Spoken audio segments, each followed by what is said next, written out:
Hello friends, लक्ष्य online classes में आप सभी का बहुत बहुत स्वागत है। आज हम पढ़ेंगे प्राचीन काल में छत्तीसगढ़ में जो मौर्य राजा हुए, गुप्त राजा हुए और कटक राजा हुए, तो उन्हीं के बारे में पढ़ेंगे। शुरुआत करते हैं मौर्य काल से। भारतीय इतिहास में मौर्य काल का स्थान महत्वपूर्ण रहा, क्योंकि इसी वंश के सम्राट चंद्रगुप्त को भारत का प्रथम ऐतिहासिक सम्राट होने का गौरव प्राप्त है। चाणक्य की सहायता से नंदों का साम्राज्य अपने अधिकार में चंद्रगुप्त ने कर लिया था। छत्तीसगढ़ भी मौर्य साम्राज्य का एक अंग था। सम्राट अशोक ने केवल कलिंग प्रदेश को जीता था, अर्थात वर्तमान उड़ीसा और उसके आसपास क्षेत्रों को जीता था। शेष उसे अपने पिता चंद्रगुप्त मौर्य से उत्तराधिकार में प्राप्त हुआ था। अशोक के अभिलेख छत्तीसगढ़ में प्राप्त हुए, इससे यह सूचित होता है कि अशोक का साम्राज्य या राज्य रहा होगा, उसके दादा चंद्रगुप्त के समय से ही चला रहा होगा। एक महत्वपूर्ण बिंदु यहाँ डॉक्टर श्याम कुमार पांडे जी ने लिखा है कि नंदों व मौर्यों के समय से यह संपूर्ण क्षेत्र छत्तीसगढ़ पाटलिपुत्र के अधीन रहा होगा। ऐसा हम अनुमान कर सकते हैं। छत्तीसगढ़ में ठठारी, अकलतरा, तारापुर आदि स्थानों में तांबा चांदी की आहत मुद्राएं प्राप्त हुई हैं। इससे इनमें अनेक मुद्राओं पर मयूर अंकन प्राप्त होता है। इतिहासकारों का मत है कि मयूर चिन्हांकित मुद्राओं का संबंध मौर्य शासकों से था, अतः यह मौर्य शासन रहा होगा।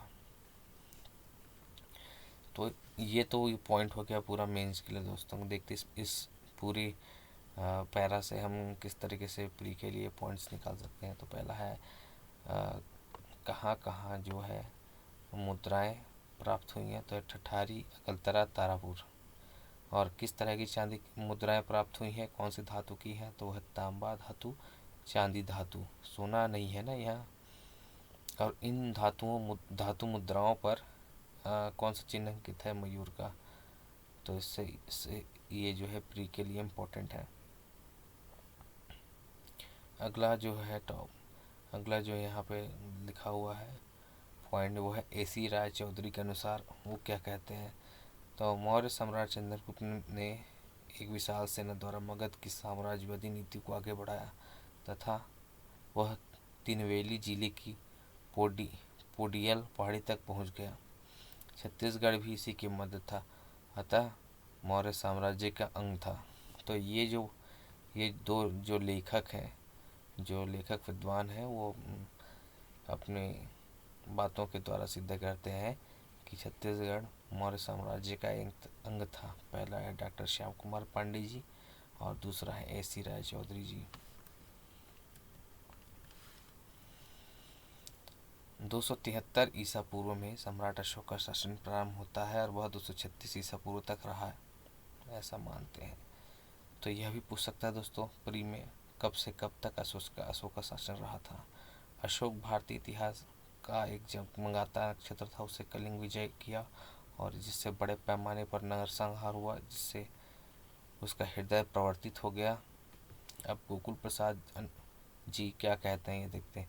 कलिंग युद्ध में 1 लाख योद्धा खेत, 1.5 लाख बंदी बनाए गए।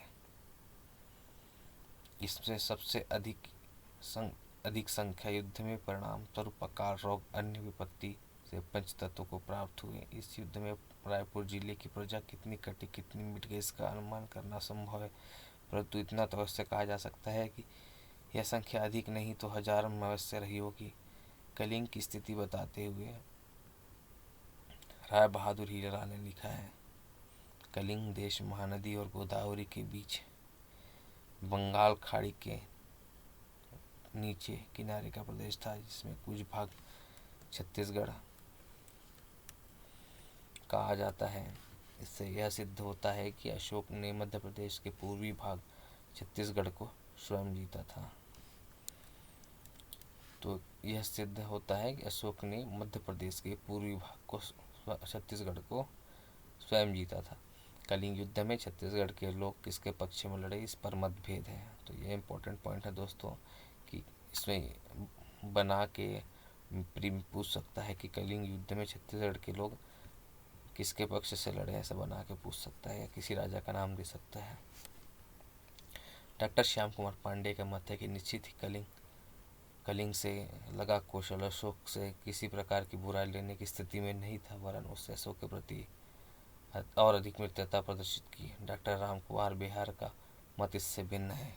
कलिंग का राज्य बस्तर से लगा हुआ था। इस अंचल के सरदारों ने अशोक महान के स्थान पर कलिंग नरेश का साथ देना बेहतर समझा, क्योंकि कलिंग उसकी पड़ोसी राज्य था। कलिंग युद्ध के विजेता अशोक ने इस पूरे अंचल को अपने साम्राज्य में सम्मिलित कर लिया है। तो डॉक्टर रामकुमार बिहार जी कहते हैं कि कलिंग राज्य बस्तर से लगा हुआ था और इस अंचल के सरदारों ने, मतलब बस्तर के आसपास के जितने सरदारों ने अशोक महान के स्थान पर कलिंग के उस समय राजा थे उसका साथ देना बेहतर समझा था। ऐसा रामकुमार बिहार जी मानते हैं। डॉक्टर छत्तीसगढ़ की मौर्यकालीन दशा के बारे में डॉक्टर राय बहादुर हिजराल लिखते हैं, रायपुर जिले के तुरतुरिया नामक स्थान में बौद्ध भिक्षुणियों के विहार थे। वहाँ पर बुद्ध देव की विशाल मूर्तियाँ अभी तक विद्यमान हैं। बौद्ध धर्म मिट जाने पर भी इनका स्थान अभी भी तक स्त्रियां ही पुजारी होती थी।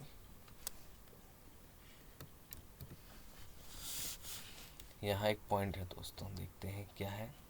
रायपुर जिले के तुरतुरिया नामक स्थान में बौद्ध भिक्षुणियों के विहार थे। तो यहाँ पे राय बहादुर लाल जी बताते हैं कि बौद्ध भिक्षुणियों अर्थात स्त्रियों के विहार थे। वहाँ पर बुद्ध देव की विशाल मूर्ति अभी तक विद्यमान है। बौद्ध धर्म मिट जाने पर भी इस स्थान पर अभी तक स्त्रियां ही पुजारी होती हैं। तो यह एक महत्वपूर्ण पॉइंट है दोस्तों कि स्त्रियां ही पुजारी होती हैं। सरगुजा रजवाड़े में, जिसका पूर्व नाम झारखंड था, रामगढ़ नामक पर्वत है। वहाँ बौद्ध नाट्यकला की गुफाएं हैं और नाटकशाला की गुफाएं हैं, जिसमें पाली अक्षरों में लेख खुदे हैं, रंगीन चित्र खींचे हैं। उसी लिपि में शक्ति रजवाड़े के दमोदर नाम के प्राकृतिक कुंड में भी लेख है। तो ये जो नाटक कला और गुफाएं जिसमें पाली के अक्षरों में लेख खुदे हैं रामगढ़ नाम के पर्वत में। मौर्यकालीन पुरातात्विक अवशेष छत्तीसगढ़ से भी प्राप्त हुए हैं। मौर्यों के समय से 2 लेख सरगुजा जिले में लक्ष्मणपुर के निकट रामगढ़ की पहाड़ी की 2 गुफाओं में लेख खुदे हुए हैं। इसके विषय न तो राजनीतिक है न धार्मिक, किंतु वे सुतनुका नामक देवदासी उसके प्रेम का करने वाले कलाकार से संबंधित है। जिन गुफाओं में ये लेख खुदे हैं उनमें कुछ एक चित्र भी चित्रित है जो प्राय नष्ट हो चुके हैं। गुफाओं के नाम जोगीमाड़ा और सीताबेंगा है। सीताबेंगा मौर्य काल की नाटकशाला है, जो भारत की सबसे पुरानी नाटकशाला प्रतीत होती है। सरगुजा में रामगढ़ के पास अशोक का लाट प्राप्त हुआ है, जो छत्तीसगढ़ में मौर्य साम्राज्य होने का परिचायक है। तो ये जो सारी बातें हैं, सीताबेंगा मौर्य काल की नाटकशाला होना और अशोक का लाट प्राप्त होना, इससे छत्तीसगढ़ को मौर्य साम्राज्य के अधीन देखा जा सकता है और उसका परिचायक है। छत्तीसगढ़ में मौर्यकालीन सिक्के भी प्राप्त हुए हैं। अशोक और चंद्रगुप्त के नहीं, मगर मौर्यकालीन यहाँ सिक्के छत्तीसगढ़ के अकलतरा, ठठारी और बिलासपुर में प्राप्त हुए हैं। इसमें स्पष्ट करता है कि मौर्यकालीन सिक्के भी प्राप्त हुए हैं, अशोक और चंद्रगुप्त के नहीं हैं। ये किस अशोक और चंद्रगुप्त के नहीं बताया गया है, मगर मौर्यकालीन आहत सिक्के छत्तीसगढ़ के अकलतरा, ठठारी, बिलासपुर में प्राप्त हुए हैं। अकलतरा नामक स्थान से चांदी के लगभग 259 आहत सिक्के प्राप्त हुए हैं। ठठारी से 253 चांदी के आहत सिक्के मिले हैं। तारापुर रायगढ़ से चांदी के 15 आहत सिक्के मिले हैं। छत्तीसगढ़ के अनेक भागों में मौर्यकालीन चांदी के आहत सिक्कों का मिलना यह दर्शाता है कि इस काल में छत्तीसगढ़ में व्यापार वाणिज्य खूब उन्नति कर चुका था। उपरोक्त प्रमाणों से स्पष्ट होता है कि मौर्य काल में छत्तीसगढ़ साम्राज्य का एक अंग था। छत्तीसगढ़ मौर्य साम्राज्य का एक अंग था। तथापि यह कौन सा राज्यपाल था, यह प्रांत किसके अंतर्गत आता था, राज्य की दशा कैसी थी, किसी तरह को आज तक यह ज्ञात नहीं है। द्विवेदी युगीन कवि शुक्लाल प्रसाद पांडे ने लिखा है, ये भारतीय नेपोलियन सिंधुगुप्त नृपति बलि बहुवीर नृपतियों की रही यही भूमि क्रीड़ा स्थली। चंद्रगुप्त से वीर धीर अति यशोधर्म से पुलकेशी केयसी अलंकृत धर्म वमसे। तो दोस्तों मौर्य साम्राज्य का बस यहीं पे बात ख़त्म करते हैं और अगले टॉपिक में देखेंगे वाकाटक एवं गुप्त युग। धन्यवाद।